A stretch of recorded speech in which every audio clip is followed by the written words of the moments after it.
Train থেকে দেখছি হিলি বর্ডারে বিএসএফ বসে আছে। কাকু গুলি করবেন না প্লিজ। সেই বিখ্যাত হিলি স্টেশন, ওই যে ওই পাশে তার কাটা, ওইটা ভারত।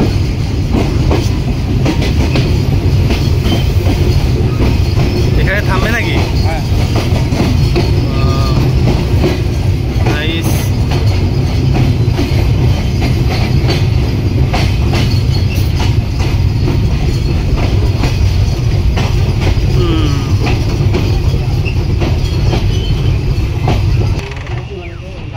এই যে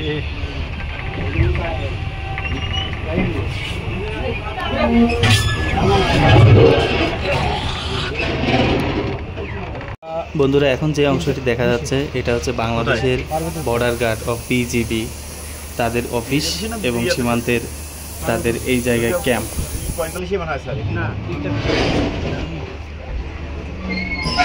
তো বন্ধুরা, এখন চলে আসছি হিল স্টেশনে। আমার পেছনে যে ট্রেনটি ক্রস করতেছে এবং এই সাইডে হলো ইন্ডিয়ার পার্ট এবং ইন্ডিয়ার সাথেই এই স্টেশনটি অবস্থিত। জায়গাটি অনেক সুন্দর, এখানে একটি বটগাছ আছে এবং সাধারণত ট্রেন এখানে দাঁড়ায় না, কিন্তু ক্রসিংয়ের জন্য সৌভাগ্যক্রমে আজকে দাঁড়ালো এবং আমিও দেখলাম, আপনাদেরকেও দেখাতে পারলাম। এই পাশে যে বাড়িঘরগুলো দেখা যায় এগুলো সবই ইন্ডিয়ার ভিতরে এবং এই বেড়া সবই ইন্ডিয়ার ভিতরে। তা এখন আপনাদেরকে দেখাচ্ছি, এই যে হয়তো আপনারা ক্লিয়ার দেখতে পাচ্ছেন কিনা, এই বাড়িগুলো সবই ইন্ডিয়ার। এই যে প্রাচীর, এটা। এছাড়া এখানে যে একটি বেড়া দেখা যাচ্ছে, এই যে লতা পাতা সহ যে বেড়াটি দেখতে পাচ্ছেন, এইটি আর কি ইন্ডিয়ার সীমানা। মূলত এর পাশে বাংলাদেশ এবং এর এপাশ থেকে এই যে স্টেশনের প্ল্যাটফর্ম, এখান থেকে প্ল্যাটফর্ম এবং ট্রেনটি এখানে দাঁড়িয়ে আছে। ট্রেনটি ছিল রূপসা এক্সপ্রেস, খুলনা থেকে, যেটি প্রতিদিন পার্বতীপুরের উদ্দেশ্যে চলাচল করে। স্টেশনটার ভিউ আপনাদেরকে একটু দেখাই।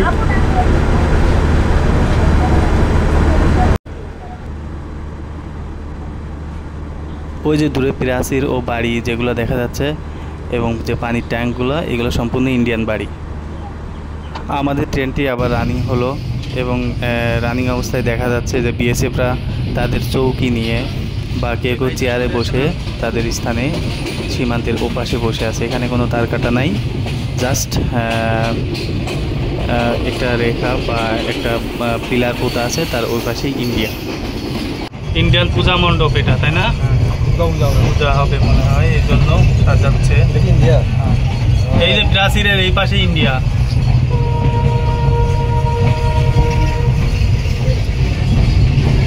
বিএসএফ বসে আছে চৌকিতে, বিএসএফ সাহেব বসে আছেন।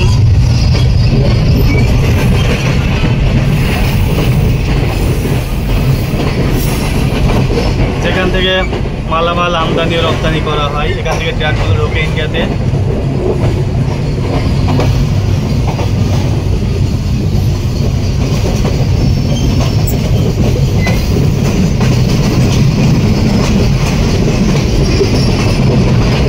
যে একটি দোকানে বিএসএফ দাঁড়িয়ে আছে।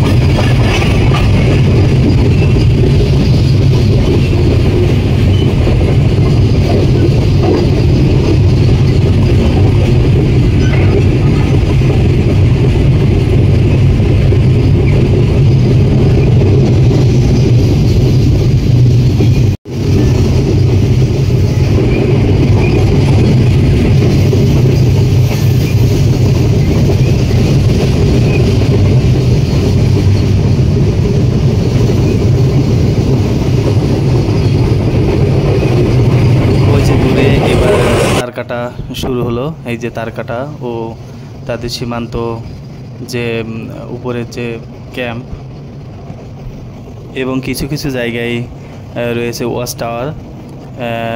সাধারণত এই ধরনের ওয়াচ টাওয়ার থেকেই তারা যখন গুলি চালায় বা মানুষদেরকে তারা যখন সীমান্তে কোনো বর্বরতা দেখে, তখন এই ওয়াচ টাওয়ারগুলো থেকে তারা গুলি চালায়। তো তো বন্ধুরা, আজকের মতো বিদায় নিছি। আল্লাহ হাফেজ।